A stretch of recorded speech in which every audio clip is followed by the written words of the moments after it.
why should I care about this topic of public speaking?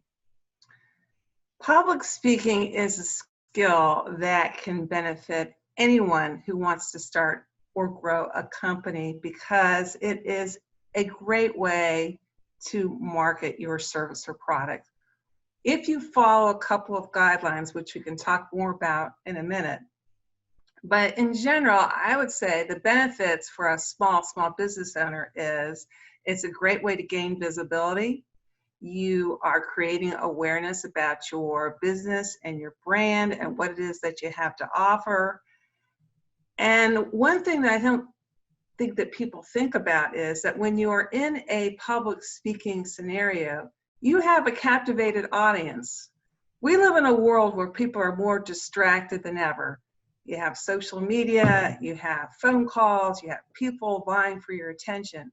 And when you are giving a talk in front of a group, you have their attention focused on you, and there's not too many marketing situations where you have that benefit. Let's say I'm a roofing contractor and I want to get out in front of people to do public speaking. How do you recommend that I do that to show my expertise? Well, I'd say the first step is to come up with one or two interesting topics that relate to your area of expertise. And a way to start thinking about what those topics might be is to, if you're, you're in the roofing business, think about what are the types of questions that your customers ask you when you go out to service them. Maybe it's something like, how do I keep my house cool in the summer? So in that case, for example, you could go to a local community group and give a talk about 5 easy ways to keep your home cool in the summer. It's a human interest subject. It's something that relates specifically to your clientele's area of interest, and is a chance to demonstrate that you know your stuff in that area so that people, next time they need somebody that provides that type of service, they'll keep you in mind. Talk a little bit about that, delivering a talk in a way that's effective, but that is still authentically who you are. Well, one of the great things about including stories in a talk, and if there's stories that relate to yourself or your business, is you don't have to memorize them because you know them already. They're things about yourself and your business. And that takes off a little of the pressure and the nervousness of giving a talk because you are sharing material that you already know. It's authentic, it's something that you know, and your audience can sense it when you do that. So I would encourage people who are putting together their thoughts about what can I speak about, is you do want to weave in stories that are interesting, compelling, that relate to yourself and your business. Just be sure that they're ones that support the point that you're trying to make. You may have a great, funny story, but if it's got nothing to do with the topic, save that for another time. So you do want to pick things that are relevant and that underscore the message that you are there to share with your audience. What do you think about using audience participation in your talks? Trying to engage the audience and get a response.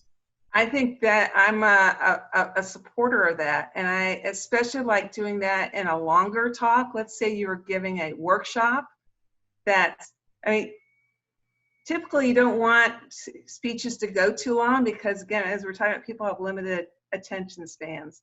But suppose you're being asked to give a workshop that's like 45 minutes or so. I think having audience participation, like working in some sort of an exercise, like a 5-minute short, exercise is a good way to involve your audience, and it breaks up the workshop somewhat. So I think that's one example of a way that you can involve your audience. There are other ways that you can do. You can ask rhetorical questions, for example. How many of you have ever experienced X, Y, and Z? And that's a way that you can involve your audience and they can mentally, in their own minds, answer that question without necessarily taking away time or a distraction from whatever it is that you're trying to do. And I think asking those types of questions, sprinkling those throughout your talk, is a good way to involve them as you go along. Again, using that roofing example. Have you ever been on a 95-degree day and you wish that there was something you could do to go up and fix it? well, there is. And then you go on and you give your answer. So yes, I think that's a good touch to involve your audience. It makes them, it engages them. It makes the session livelier. And in a long time, it gets people more involved and holds their attention, which is what you want. Maybe you can elaborate a little bit on the importance then of knowing your audience. And this is from a personal experience as a actuary turned HR professional. Going to an actuarial, highly analytical meeting and having people say, hey, let's stand up, let's get in a circle, let's hold hands, and let's do sort of a trust exercise. It fails in those sorts of environments. People flock and leave the room. Versus an HR meeting where people are like, man, they're eating up, they're loving it, let's do more and more of that. So that's sort of a one example of kind of a broader thing of understanding your audience if you're going to do some sort of participation, right? That's so important. You really do need to know your audience, and there are a number of ways that you can find things out about your audience in advance. One is the obvious one is to ask the event organizer. And the more information you collect about that audience, the better. What's going to be the makeup? If you're going to speaking at a professional event, is everybody there of that same profession, or are there going to be spouses in the audience too? What is is it an older audience, younger audience? Knowing if it skews a little older or younger will help you incorporate material that they'll relate to. And even things like if it's a particular political persuasion and all that, it's good to know all that in advance. So that knowing the demographics about the audience is useful. Another good thing to know is who else has spoken to that audience before you.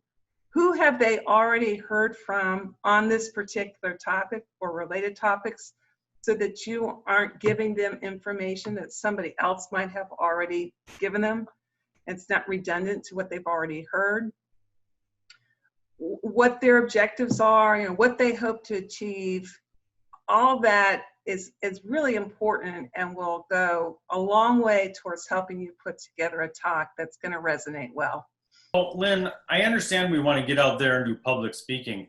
Is there kind of a magic number of minutes we want to prepare for? Is 10 minutes kind of a good medium length presentation, or do you want to shoot for the half-hour presentations, or what is your thought on that? It really depends upon the speaking engagement, the audience, the scenario, all that. But I think shorter is better. That's my personal view. If you can say it in a few words and you're done, fine. It's about providing value and to your audience, and you don't necessarily have to get up and talk for 30 minutes to do that.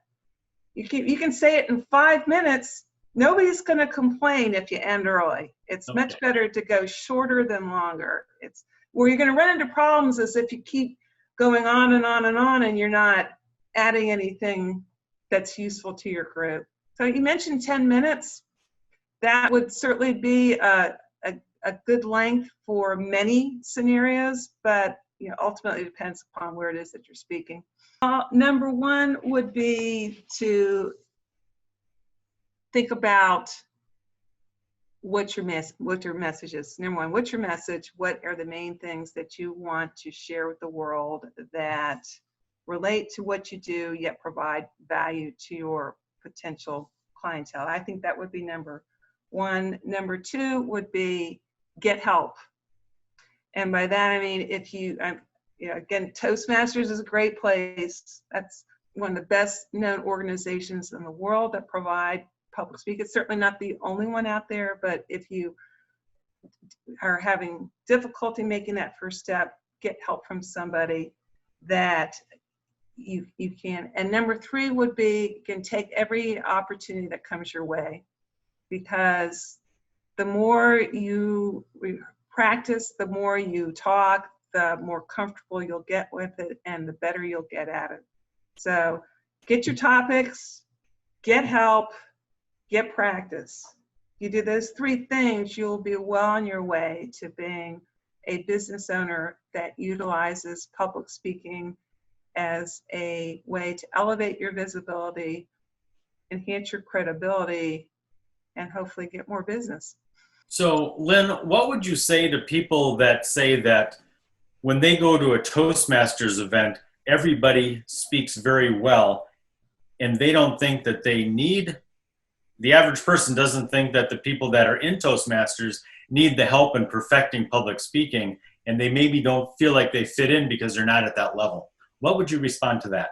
My response would be, every single person who joins Toastmasters was in your shoes once upon a time, the person asking that question. All of us have had that experience of walking into a Toastmasters meeting and typically not knowing anybody or knowing very few people there, and having that sense of feeling a bit out of place at first. That is why the organization exists, to help people who are in that position become more confident and start to build those skills that you need to become a more accomplished speaker. So we've all been in it, we've all been there, we've all benefited from it, and yeah, you will be welcomed. And from that very first meeting, I think typically you'll start to benefit from it, just because what often happens is when a new person comes in, you're given the opportunity to introduce yourself. So from that very first meeting, you start experiencing what it feels like to get up in front of others and talk. Again, it's getting back to that starting very small, and it may be just you say 2 sentences. My name is Lynn, and I live in Northern Virginia. Happy to be here. That's it, but that's a start, and you have started your journey, that journey of 1,000 steps, with that small little step of just getting up in front of maybe 6 other people and saying that. And from there, you build upon that, and you build upon that, and you go from there. But we have all been that person who goes into the room for the first time, not knowing what to expect. And more often than not, we're glad we took that first step and showed up.